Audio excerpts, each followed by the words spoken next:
নমস্কার বন্ধুরা, sports news 247-এ তোমাদের সবাইকে জানাই স্বাগত। অ্যাশেজ সিরিজ কার্যত অস্ট্রেলিয়ার দখলে, কিন্তু সিরিজ জয়ের আনন্দের মাঝেই বড় দুঃসংবাদ পেল অস্ট্রেলিয়ার শিবির। দলের টেস্ট ও একদিনের অধিনায়ক প্যাট কামিন্সকে আর দেখা যাবে না চলতি অ্যাশেজ সিরিজে।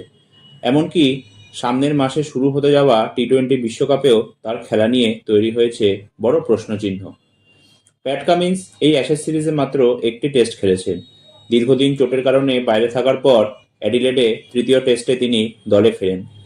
সেই ম্যাচেই নিজের জাত চেনান কামিন্স, একাই নেন 6টা গুরুত্বপূর্ণ উইকেট।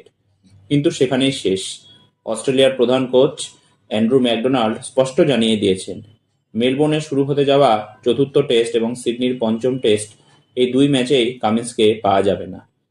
26শে ডিসেম্বর থেকে শুরু বক্সিং ডে টেস্ট, কিন্তু মেলবোর্ন ক্রিকেট গ্রাউন্ডে অস্ট্রেলিয়াকে নামতে হবে অধিনায়ককে ছাড়াই, কারণ কামিন্সের পিঠের নিচের অংশে এখনও চোট পুরোপুরি সারেনি। ওয়েস্ট ইন্ডিজ সিরিজের পর থেকে তিনি দীর্ঘদিন মাঠের বাইরে ছিলেন। টিম ম্যানেজমেন্ট কোনোভাবেই তাকে নিয়ে বাড়তি ঝুঁকি নিতে চাইছে না। এই প্রসঙ্গে হেড কোচ অ্যান্ড্রু ম্যাকডোনাল্ড বলেন, এই সিরিজে কামিন্স আর খেলবে না। আমরা সিরিজ জিতে গিয়েছি, এখন আমাদের ভবিষ্যতের কথা ভাবতে হবে। কামিন্স আমাদের দলের অন্যতম গুরুত্বপূর্ণ ক্রিকেটার, ওকে অস্ট্রেলিয়ার দীর্ঘদিন দরকার। কিন্তু এখানেই শেষ নয়, আরও বড় দুশ্চিন্তার নাম টি-20 বিশ্বকাপ। আগামী 7ই ফেব্রুয়ারি থেকে শুরু হতে যাওয়া এই বিশ্বকাপে কামিন্সের খেলা নিয়ে এখনও কোনো নিশ্চয়তা নেই। 2024 সালের টি-20 বিশ্বকাপের পর আর ছোট ফরম্যাটে তিনি খেলেননি। চোটের অবস্থা পর্যবেক্ষণ করেই বিশ্বকাপ দল ঘোষণা করবে অস্ট্রেলিয়া ক্রিকেট বোর্ড। ম্যাকডোনাল্ড জানিয়েছেন, চিকিৎসকদের রিপোর্টের ওপর ভিত্তি করেই নির্বাচকরা সিদ্ধান্ত নেবেন কামিন্স খেলতে পারবেন কিনা। অর্থাৎ বিশ্বকাপে অস্ট্রেলিয়াকে হয়তো তাদের সবচেয়ে বড় ম্যাচ উইনার ছাড়াই নামতে হতে পারে।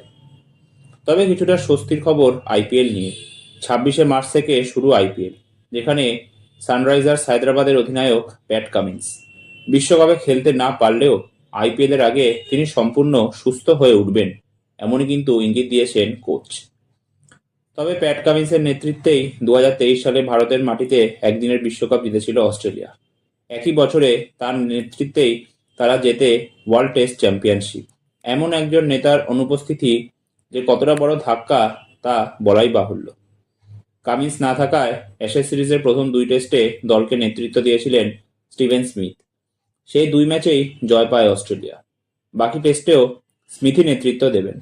কামিন্সের বদলে দলে নেওয়া হয়েছে ঝাই রিচার্ডসনকে, যিনি শেষবার লাল বলে ক্রিকেট খেলেছিলেন 2021 সালে। এর পাশাপাশি আরও একটা ধাক্কা, চতুর্থ টেস্টে খেলতে পারবেন না অভিজ্ঞ স্পিনার নাথান লায়ন। তার বদলে দলে এসেছেন টড মার্ফি। সব মিলিয়ে অ্যাশেজ জিতলেও অস্ট্রেলিয়ার সামনে এখন সবচেয়ে বড় প্রশ্ন একটাই, প্যাট কামিন্স কবে ফিরবেন আর কতটা ফিট হয়ে ফিরবেন। এই ভিডিওটা এতটাই। ভালো লাগলে প্লিজ ভিডিওটা লাইক, শেয়ার, চ্যানেলটা সাবস্ক্রাইব করতে ভুলবেন না। ভিডিওটা কেমন লাগলো প্লিজ কমেন্ট করতে ভুলবেন না।